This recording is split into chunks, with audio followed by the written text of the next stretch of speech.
ስርዓቱ የወለደው የጥላቻ ንግግርና ሐሰተኛ መረጃ ለፍትህ መጓደል ምክንያት ሆኗል ሲባል ማሳያው ምን ይሆን? መፍትሄውስ ደግሞ ምን ይሆናል? ሸንቆጥ አድርጎ መጠቆም ይችላል። በዋናነት እንግዲህ ለፍትህ መዛባት የሚያመጣው ብዙ ጊዜ ሰዎች በብሔራቸው የሚደራጁ ከሆነ በቡድናቸው የሚደራጁ ከሆነ ግለሰቦች የራሳቸውን ጥቅም ለማስከበር ጥረት ያደርጋሉ፣ ቡድኖችም የራሳቸውን ጥቅም ለማስከበር ጥረት ያደርጋሉ።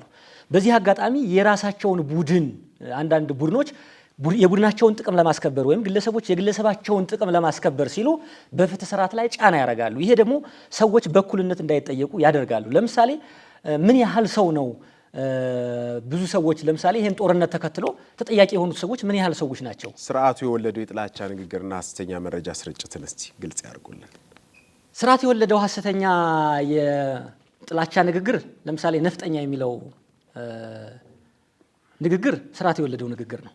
ምንም መሰረት በሌለው ሰዎች ከተለያዩ አካባቢ የተውጣጡ ሰዎች ያስተዳድሩት የነበረውን ስርዓት የአንድ አካባቢ ሰዎች ብቻ በብቸኝነት እንደሚያስተዳድሩት ተደርጎ መቀረጹ ነው።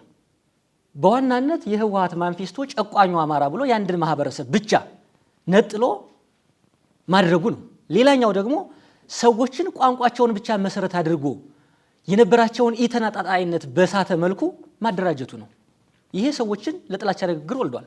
ከኛ አካባቢ ይውጡልን፣ ነገሌ ወራሪዎች ናቸው፣ ነፍጠኞች ናቸው እንዲሉ ሰዎች አድርጓቸዋል። ይሄ ስርዓታዊ ነው።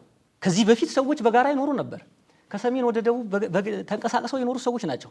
70 ዓመት 60 ዓመት ልጅ የልጅ የወለዱ ሰዎች ትናንት የኖሩበት ከነበር አካባቢ ዛሬ ነፍጠኞች ናቸው ካለ ስርዓቱ የወለደው በሽታ ነው። አንድ ደቂቃ አለው፣ ጠቅለል ያርጉልኝ። መፍትሄው ምን ይሁን? መፍትሄው እንግዲህ ለሀገራችን ግለሰብን መሰረት ያደረገ የዜጋ ፖለቲካ መትከል ነው። የፌዴራል አደረጃጀት ስርዓቶችን ከቋንቋ ባሻገር አስተዳደራዊ ጠቀሜታን፣ የተፈጥሮ ሀብት አመችነትን እና ሌሎች መሰረታዊ ጉዳዮችን መሰረት ባደረገ ማካለል ነው። ሌላው ዜጎች እያንዳንዱ ዜጋ በትምህርት ውስጥ ተካቶ የሀገሩን አንድነት እንዲያውቅ ማድረግ ነው። ብሔራዊ መዝሙር ኑሮት ብሔራዊ ቋንቋ የሌለው የኢትዮጵያ ሕዝብ ብሔራዊ ቋንቋ እንዲኖረው ማድረግ ነው። ሰዎች ከቡድን ሀሳባቸው ይልቅ ስለ ዜጋ ሀሳብ እንዲያስቡ ተገንጥዬ እኔ ሀገር መሰረታለሁ ከሚል ይልቅ ሀገሬን በጋራ ሆኜ አሳድጋለሁ የሚል ሀሳብ እንዲያመጡ ማድረግ ነው።